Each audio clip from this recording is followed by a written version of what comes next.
It's no more news that Tinubu, the president of Nigeria, traveled to the United Kingdom for the UN 78th General Assembly meeting.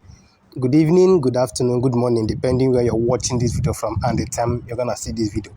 I remain my humble self, the Ike Man.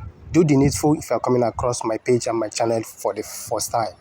Just watch the full speech, how Mr. Tinubu addressed the world leaders in this General Assembly by the UN.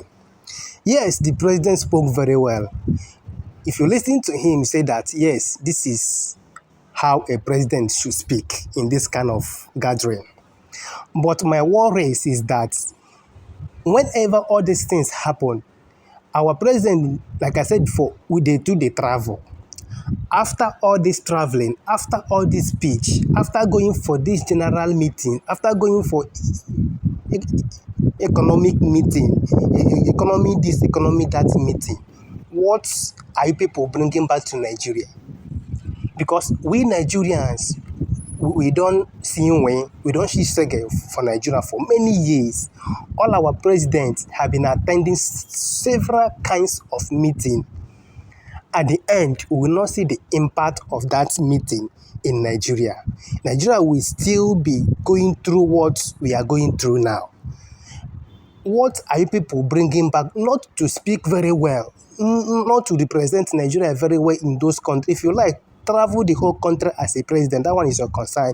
What matters a lot, what we want from you, what are you bringing back to change the situation of Nigerians? Let me not talk too much because the video is long.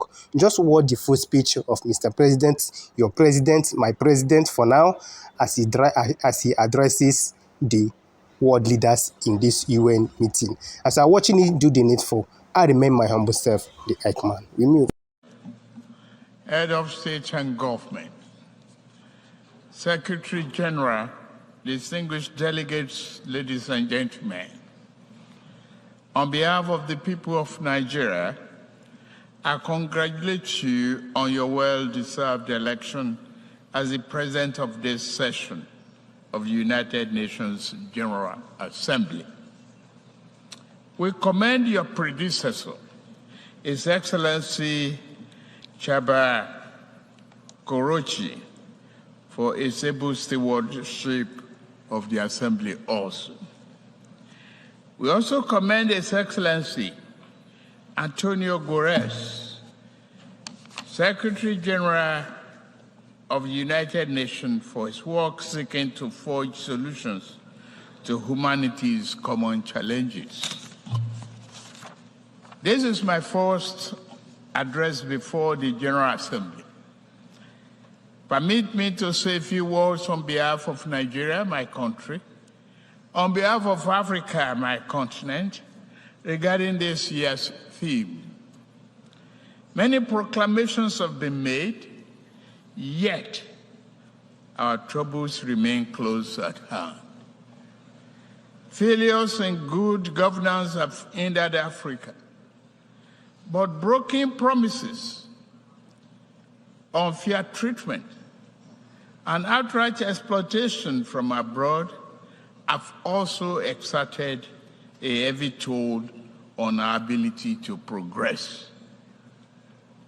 Given this long history, if this year's theme is to mean anything at all, it must mean something special and particular to Africa.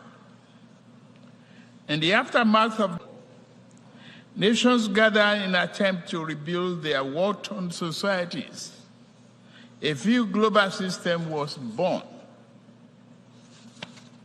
And this great body, the United Nations, was established as a symbol and protector of the aspiration and the finest ideas of humankind. Nations saw that it was in their own interest to help others exceed the rubbles and wasteland. Reliable and significant assistance allowed countries emerge strong and productive society. The period was a high water mark for trust in global institutions, and the belief that humanity had learned the necessary lessons to move forward in global solidarity and harmony. Today, for several decades, Africa has been asking for the same level of political commitment and devotion of resource that described the Marshall Plan.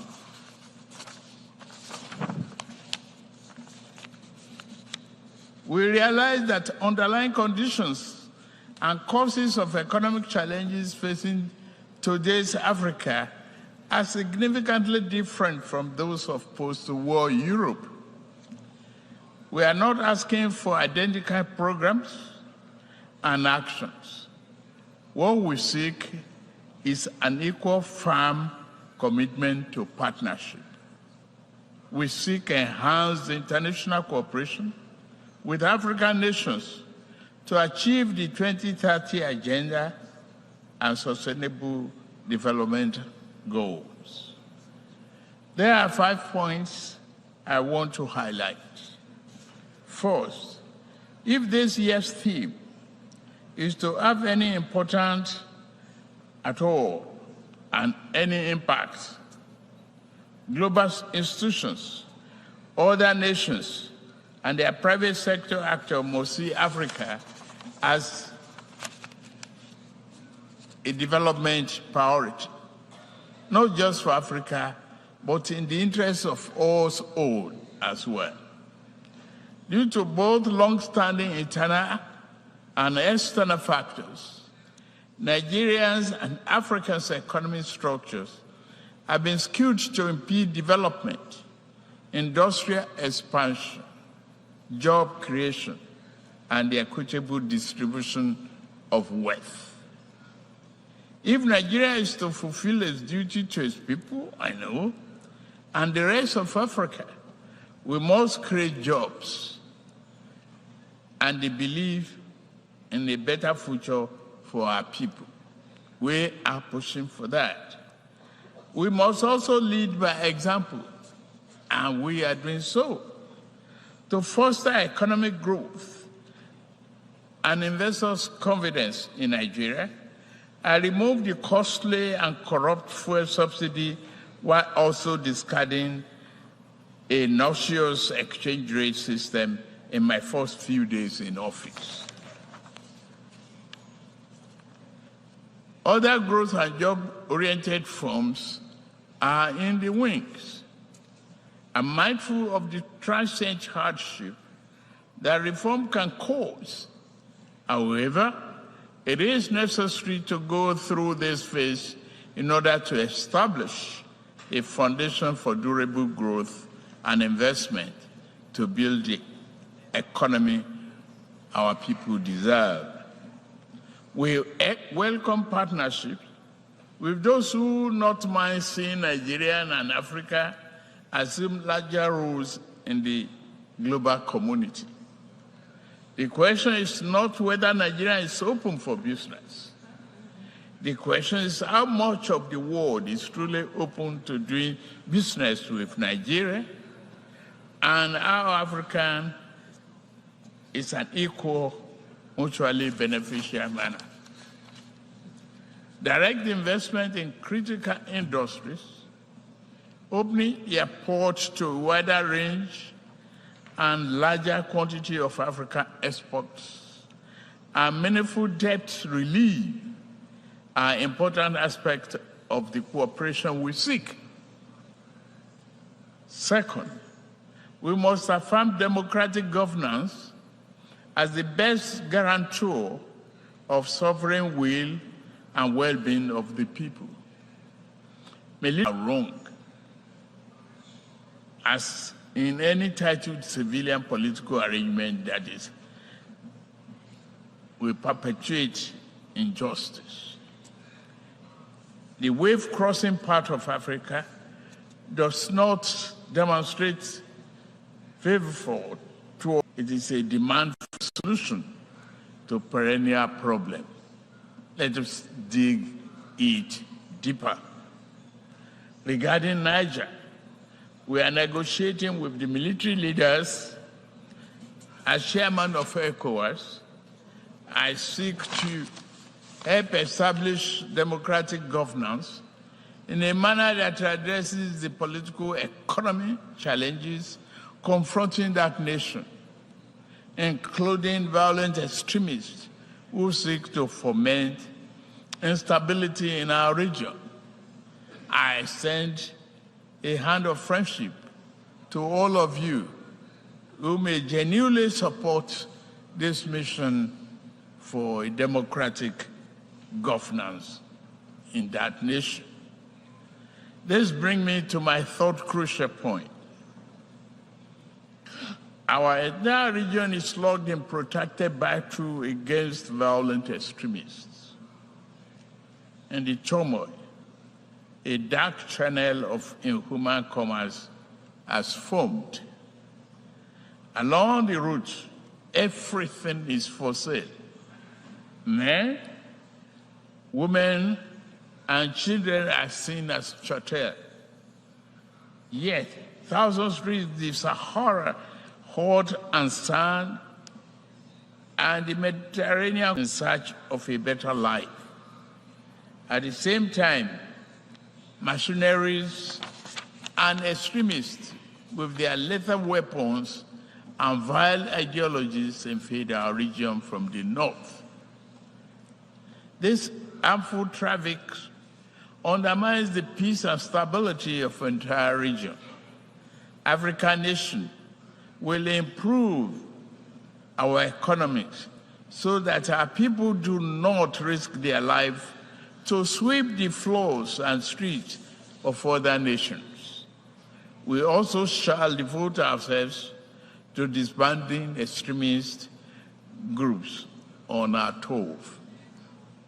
Yet, to fully contain, the international community must strengthen its commitment to arrest the flow into West Africa. The fourth important aspect of this global trust and solidarity is to secure the continent's mineral-rich areas from plundering, and many such areas have become catacombs of misery and exploitation. The Democratic Republic of Congo has suffered this for decades, despite the strong UN presence there. What happened? The world economy owes the Republic of Congo much, but gives her very little. The mayhem visited on resource-rich areas does not respect national boundaries. Sudan, Mali, Burkina Faso, Central African Republic, and the list grow on and on and on. The problem also knocks at Nigeria's door. Foreign entities abated by who aspire to be petty warlords have drafted thousands of people into servitude to illegally mine gold and other resources. Billions of dollars meant to improve the nation's economy now fuel violence. If left unchecked, they will threaten peace and place national security at a... Given the extent of this injustice and the high scales involved, many Africans are asking whether the phenomenon is by accident or by design. Members' nations must reply by working with us to deter their farms and nationals from the 21st century pillage of continent riches. Fifth, climate change severely impacts Nigeria and Africa. Northern Nigeria is honored by desert encroachment, hounded from the north. All are arable lands. Our south is pounded by the rising tide of coastal flooding and erosion. In the middle, the rainy season brings flood that multitudes. As I lament death at home, I also lament the grave loss of life in Morocco and Libya. The Nigerian people are with you. Please note that. African nations will fight climate change, but must do so on fair and just terms. To achieve the need popular consensus, this campaign must accord with overall economic efforts. In Nigeria, we shall build political consensus by highlighting remedial actions which also promote economic good. Projects such as Green Wall to stop desert encroachment, halting the destruction of our forests by mass production and distribution of gas burning stoves, and providing employment in local water management and irrigation projects are examples of efforts that equally advance both economic and climate change objectives. Continental efforts regarding climate change will register important victories if established economies were more forthcoming with public and private sector investment for African preferred initiatives. Again, this will go far in demonstrating that global solidarity is real and working. As I'm about to close, let me emphasize Nigeria's objective accord with the guiding principles of this world body: peace, security, human rights, and development. In fundamental ways, nature has been kind to Africa, given abundant land, resources, and creative and industrious people. Yet, man has too often been unkind to fellow man, and this sad tendency has brought sustained hardship to Africa's doorstep. To keep faith with the tenets of this world to this body and the theme of this year's assembly, the poverty of nations must end. The pillage of one nation's resources by overreach of farms and people of stronger nations must end. The will of the people must be respected. This beautiful, generous, and forgiving planet must be protected.